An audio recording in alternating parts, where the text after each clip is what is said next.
इसको इसी तरीके से कंटिन्यू रखते हैं। सबसे पहले हम लोग देखें कि निफ्टी और बैंक निफ्टी के लिए कल के लिए कौन सी पोजीशंस को किस तरीके से प्लान किया जा सकता है और हमारे ट्रेड प्लान क्या होने चाहिए। ठीक है, इस पूरे प्राइजेक्शन में जितना भी हम इसे डिस्कस करेंगे, एक एक पॉइंट आपके लिए बहुत ज़रूरी होगा। पूरे सेशन को एंड तक आपको देखना हो। ठीक है, जब आपको पास पूरा समय हो तभी इस सेशन को देखिए समझिए, एक एक पॉइंट आपके लिए बहुत ज़रूरी है। और मैं जितनी चीज़ें बताऊंगा इन्हीं तरीके से अगले सेशन कल के लिए भी आप अपनी ट्रेड्स को प्लान करेंगे। यही पॉइंट्स आपके लिए बार बार रिपीट होंगे, ध्यान दीजिए। ठीक है, समझिए। सबसे पहले देखिए, हमारे पास दो इंडिसेस हैं, बैंक निफ्टी और निफ्टी। हम दोनों को एक साथ देखने की कोशिश करेंगे। ठीक है, सबसे पहले हम लोग बैंक निफ्टी पर नज़र रखें।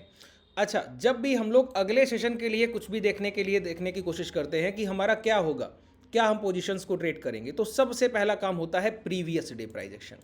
प्रीवियस डे प्राइजेक्शन से मेरा मतलब है कि आज जो हुआ उसको अगर आपने बेहतरीन तरीके से एनालाइज कर लिया तो कल का सेशन आपका बेहतरीन होगा, ये तय हो जाता है। समझिए, सबसे पहले देखिए हुआ क्या है।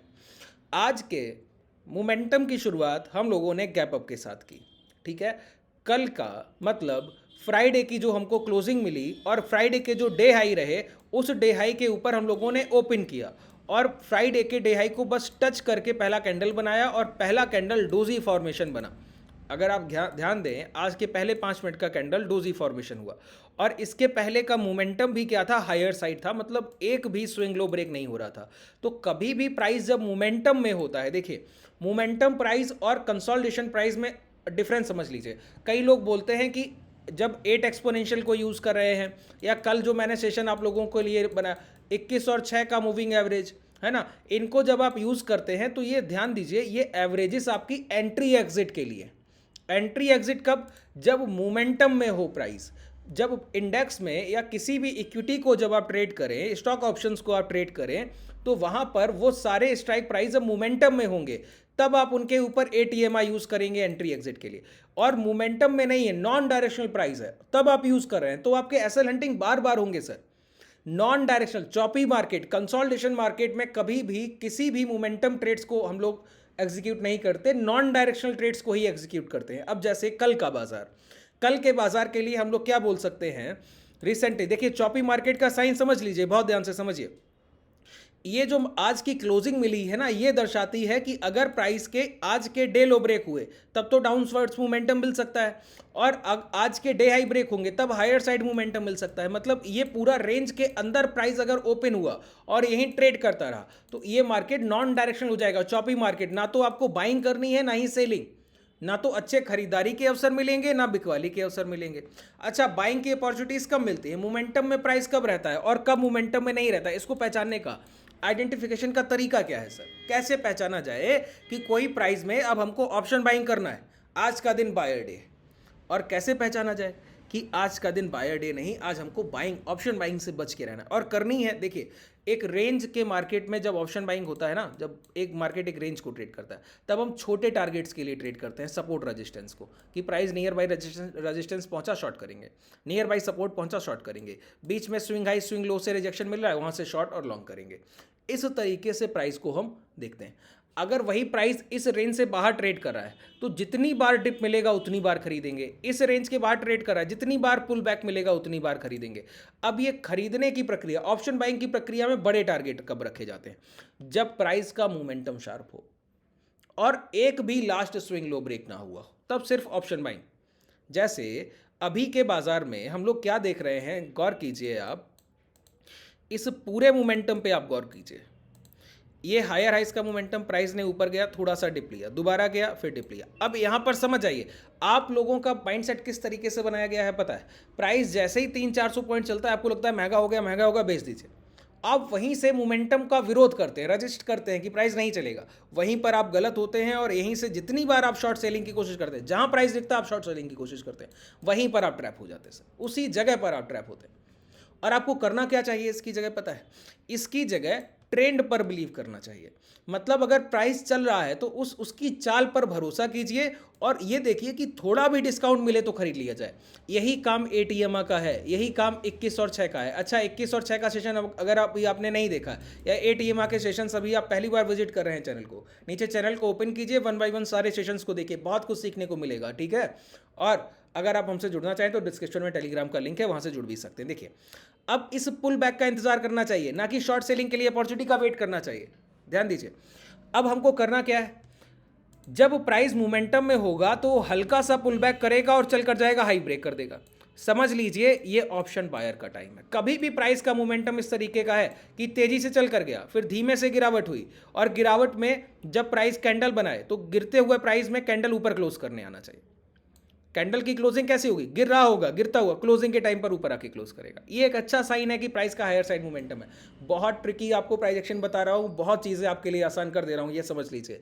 बस आपको मोमेंटम को देखना आना चाहिए। अब आप समझिए कि ये बायर डे है, आज खरीदारी का अवसर है, आज खरीदा जाएगा। यहाँ पर HBB पर बाई होती है। HBB को हम लोग शॉर्ट फॉर्म में बोलते हैं हाई ब्रेक बाई। आप बोल रहे हैं हाई ब्रेक बाई, मतलब प्राइस तेजी से चला, धीरे से गिरा और उसने अचानक से हाई ब्रेक कर दिया। लॉन्ग कीजिए, ये टाइम टू बाई है, हाई ब्रेक बाई। दोबारा फिर धीरे से नीचे आया और फिर हाई ब्रेक कर दिया, फिर हाई ब्रेक बाई, फिर खरीदारी कीजिए। फिर धीरे से नीचे आया, फिर हाई ब्रेक किया, फिर हाई ब्रेक होने पर खरीदारी कीजिए। कब तक ये करना है, जब तक मोमेंटम चल रहा है। मोमेंटम कब तक चलता है, जब तक प्राइस, और कोई भी चार्ट आप देख रहे हैं, वो प्राइस अपना मोमेंटम शिफ्ट तब करता है जब उसका स्ट्रक्चर चेंज होता है। इस स्ट्रक्चर चेंज होना किसको कहते हैं पता है? स्ट्रक्चर चेंज होना हम लोग बोलते हैं इस तरीके का प्राइस जब लो लगाए और हाई ब्रेक करे, हायर साइड मोमेंटम, खरीदारी होगी। फिर हाई ब्रेक किया तो हायर साइड मोमेंटम, बाइंग होगा, ऑप्शन बाइंग का टाइम है। हाई ब्रेक हुआ तो हायर साइड मोमेंटम। अब ATM पता है क्या काम करता है? वो आपका ये SL बचा लेता है, वो आपको यहीं एंट्री देता है, यहीं एंट्री देता है। 21 का एवरेज क्या करता है, वो यहाँ एंट्री देता है। ये हाई के पास आपको जाने का मौका नहीं देने होता। बस आप ये आइडेंटिफिकेशन कर लीजिए। एक बार स्विंग हाई ब्रेक हो, अब ध्यान दीजिए, ATM आपको यहीं एंट्री देगा। आपको ये हाई ब्रेक होने के बाद SL एरिया बड़ा हो जाएगा। यहाँ एंट्री दिया तो SL एरिया 2 पॉइंट है, टारगेट आपके सामने 10 पॉइंट का, रिस्क रिवॉर्ड रेशियो बहुत बड़ा है। इस वजह से ATM इतना प्रॉफिटेबल है, यही कारण है। अब देखिए, यहाँ पर एंट्री लेना और यहाँ पर एंट्री लेने बहुत बड़ा डिफरेंस। SL एरिया बड़ा है, ट्रैपिंग होगी तो ट्रैपिंग में आप निकल जाएंगे, प्राइस यहाँ पर चॉपी हो गया तो आप वेट नहीं कर पाएंगे। लेकिन आप लोअर लेवल पे खरीद के बैठे हैं, सब कुछ आपके फेवर में। जिसकी एंट्री परफेक्ट हो गई उसके लिए प्राइजेशन बहुत परफेक्टली काम करता है। ठीक है, अब इस प्राइस का जब तक ये स्ट्रक्चर चेंज ना हो, मतलब जैसी चाल है वैसे ही बनी रहे कॉन्जिक्यूटिव, तब तक आप बाजार के साथ है। कैसे पता लगता है? कोई भी लास्ट स्विंग लो नहीं जाना चाहिए, मतलब पिछली खरीदारी कभी भी ब्रेक नहीं होनी चाहिए। स्विंग लो क्या है सर? स्विंग लो को सभी लोग समझते हैं ना? नहीं समझते, मैं समझाता हूँ, ध्यान से सुनिए। स्विंग लो का मतलब होता है कि जब प्राइस 100 का भाव 105 हुआ और 105 के से गिरकर जब वो दोबारा 103 आया, तो 103 से दोबारा इतनी खरीदारी होगी कि 105 को तोड़ेगा। मतलब आखिरी खरीदार अपने आखिरी बाइंग के साथ कहाँ बैठा है? 103। 103 के बायर जब तक मोमेंटम लाए, प्राइस 110 हुआ, लौट कर आया 108 हुआ, 108 पे फिर खरीदारी हो गई, फिर प्राइस 115 हो गया। मतलब ये हायर हाई शिफ्टिंग चल रही है। प्राइस में क्या है, 100 के खरीदार फिर 103 पे खरीद करते हैं, फिर वो 108 पे खरीद करते हैं। अब ये कब तक खरीदारी चलेगी? जितनी बार सेलर आए और हर बार ऊपरी स्तर पर ही खरीदारी हो जाए, मतलब मोमेंटम चल रहा है, मोमेंटम के साथ रहिए। और एक बार भी पिछला बायर काट दिया गया, मतलब पिछली खरीदारी काट दी गई, मतलब सेलर अब अपनी तरफ प्राइस को ला सकते हैं, या फिर बायर अब खरीदारी में समय लगाएंगे। जिनको उनको एक साथ जिस लेवल पे खरीदारी करनी थी वो खरीद चुके, उनका टाइम गया। बात क्लियर हुआ? तो हायर हाइस के मोमेंटम में इस तरीके से डिप लेगा प्राइस, यहाँ पे खरीदारी हो गई, डिप लेगा प्राइस, यहाँ पर खरीदारी हो गई, डिप हो गया प्राइस, यहाँ पे खरीदारी हो गई, डिप लेगा प्राइस, यहाँ पे खरीदारी हो। ऐसा प्राइस एक बार भी अपना लास्ट लो ब्रेक कर दे, अब ये मार्केट का स्ट्रक्चर चेंज हो गया। जो पहले हो रहा था अब वो बदलाव आ गया है, चेंज इन स्ट्रक्चर हो गया। अब इसमें क्या करना है, यही मार्केट चॉपी हो जाता है, ये रेंज बॉन्ड मार्केट हो जाता है, या फिर प्रॉफिट बुकिंग आ गई तो lower, 2 consecutive high low break हो जाए ना, तो प्राइस का मोमेंटम चेंज हो जाता है। फिर ये लोअर लोज में है, जितनी बार पुल बैक मिले शॉर्ट कीजिए, जितनी बार पुल बैक मिले शॉर्ट कीजिए। लेकिन कभी भी प्राइस का जब फर्स्ट स्विंग लो ब्रेक होता है, लास्ट, जैसे ये प्राइस है, ध्यान से समझ लीजिए। थोड़ा मैं जल्दी बता रहा हूँ क्योंकि थोड़ा सा जल्दी से कवर करना है, समय का अभाव है सर। ठीक है, समझने की कोशिश कीजिए। नहीं समझ आता है तो इस सेशन का स्पीड जो 1x पे है उसको 0.7x कर लीजिए, धीमा हो जाएगा सर, है ना। देखिए इस तरीके से प्राइस चल रहा है। अब यहाँ पर लास्ट लो ब्रेक हुआ तो चॉपी होने की संभावना है, मतलब नॉन डायरेक्शनल बाजार हो गया। अब ऑप्शन बाइंग नहीं करनी है, यही रेंज बॉन्ड मार्केट है। अगर ये कॉन्जिक्यूटिव ये लो ब्रेक करने के बाद last second last swing low भी ब्रेक कर गया, मतलब मोमेंटम डाउन साइड, बड़ी प्रॉफिट बुकिंग हो गई, ये खरीदार लगता है यहाँ निकल गए। अब प्राइस में लोअर लोस के फॉर्मेशन लगेंगे हर बार पुल बैक पर, राइज सेल ऑन राइज इसको आप बोलते हैं। थोड़ा सा उठे, सर उठाए प्राइस शॉर्ट कीजिए, सर उठाए प्राइस, ATM हाई से शॉर्ट करते हैं। ठीक है, ATM हाई से शॉर्ट करते हैं। ATM के सेशंस देख सकते हैं, चैनल को ओपन कीजिए, 1 बाय 1 देखिए। ठीक है, 21 और 6 के एवरेज का मैंने तो कल ही अपलोड किया, आज किया शायद, उसको देख लीजिएगा। ठीक है, अब देखिए यहाँ से यहाँ तक के पूरे मोमेंटम को देखिए, प्राइस हायर साइड गया, ये लो लगे, प्राइस हायर साइड गया, इस लो को ब्रेक नहीं किया, फिर हाई ब्रेक किया, HBB पर सिर्फ खरीदारी, हाई ब्रेक हो रहा है बाई कीजिए, हाई ब्रेक हो रहा है बाई कीजिए, प्राइस दोबारा गिरा, ये लो ब्रेक नहीं किया, फिर हाई गया, ये दोबारा लौटा, ये आपका एसएल एरिया होता है, ध्यान दीजिए, प्राइस गैप डाउन किया, ये लो ब्रेक नहीं किया, लॉट कराया, ये लो ब्रेक नहीं किया, फिर ये हाई ब्रेक हो रहा है, हाई ब्रेक हो रहा है, फिर मोमेंटम हायर साइड, एक भी स्विंग लो ब्रेक नहीं होगा। अब फर्स्ट टाइम आज क्या हुआ, यहां पर स्विंग लो ब्रेक हो गया, ब्रेक हुआ तो मोमेंटम शिफ्ट हो गया, ठीक है। अब देखिए अब क्या क्या पॉसिबिलिटी बनती है कल के लिए, क्या क्या है वो ध्यान से समझिए। हम लोग हायर हाइस के मोमेंटम में ट्रेड कर रहे थे, मतलब यहाँ हर जगह खरीदारियां हुई हैं। इन खरीदारियों में अगर एक बड़ी प्रॉफिट बुकिंग आनी है तो हमने रिसेंटली एक स्विंग लो ब्रेक किया, लास्ट स्विंग लो, अगर सेकंड लास्ट स्विंग लो मतलब आज के डे लो, आज के डे लो कल के लिए प्रीवियस डे लो होंगे, तो प्राइस में शॉर्ट सेलिंग की शुरुआत तब होगी कि आज के डे लो ब्रेक होने के बाद ये जो गैप है ना, ये जो गैप है ये भी पूरी तरीके से फिल हो जाए, और उसके बाद अगर ये लो ब्रेक हुए, मतलब अगर आप राउंड फिगर लेवल मांगने हैं तो 49,000 के नीचे जब आपको 15 मिनट से 25 मिनट की कैंडल्स की एक क्लोजिंग मिले, और 15 या 25 मिनट किसी भी टाइम फ्रेम पर, और जो कैंडल क्लोज करेगी जब उस कैंडल के लो ब्रेक होंगे 2 या 5 मिनट के टाइम फ्रेम पर, तब आप शॉर्ट सेलिंग की शुरुआत करेंगे, तब बाजार में डाउनवर्ड्स मोमेंटम होगा। हायर साइड मोमेंटम आपको पता है आज के डे हाई 49,700 के ऊपर की आपको 15 से 20 मिनट या 25 मिनट की कैंडल की क्लोजिंग मिले। अब आप बोलेंगे 25 मिनट का टाइम फ्रेम, अरे सर यहाँ देखिए 5, 10, 15, 20, 25, 30, 45, 75, 125 मिनट, सारे टाइम फ्रेम तो हैं। ये धन का डीमेट मैं यूज़ कर रहा हूँ, ठीक है। यहाँ पर एक ऑप्शन वर्जन आता है, ऑप्शन ट्रेडर का वेब वर्जन, और ये धन का एक सिंपल वेब वर्जन। ये ट्रेडिंग व्यू का चार्ट है, ये भी फ्री ऑफ कॉस्ट उपलब्ध है, इसका लिंक आपको डिस्क्रिप्शन में मिल जाएगा, डायरेक्टली अपना डीमेट ओपन कर सकते हैं निःशुल्क, ठीक है, कोई भी पैसा आपको नहीं देना। ध्यान से समझिए, यहाँ पर ये जो चीज़ मैं आपको बता रहा हूँ, हायर हाई 25 या 15 से 25 मिनट का कोई भी कैंडल इस 49,700 के ऊपर क्लोज हो, जो कैंडल क्लोज होगा उसके हाई निकलेंगे, तब हायर साइड मोमेंटम की शुरुआत होगी।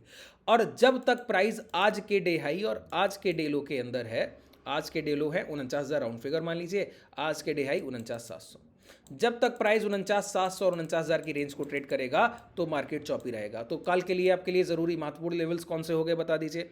आज का डे हाई 49,700, लोअर लेवल क्या हो गया 49,000, ठीक है।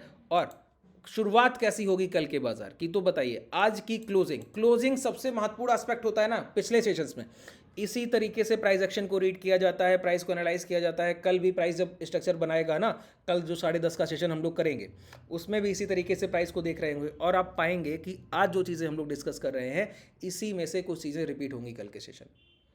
प्राइस के स्ट्रक्चर चेंज होते हैं, एनालाइज करने का तरीका थोड़ी नहीं बदल जाता है, तो जो चीज़ें आप सीख रहे हैं वो हमेशा सस्टेनेबल हैं, बस उनको देखने का व्यू बदल जाएगा। तो इसीलिए डेली आपको देखना ज़रूरी, कि हर दिन आपको अलग नज़रिए से प्राइस को देखना आना चाहिए, कि जो हुआ है उसी स्ट्रक्चर को तो हमको बिलीव करना है, ठीक है।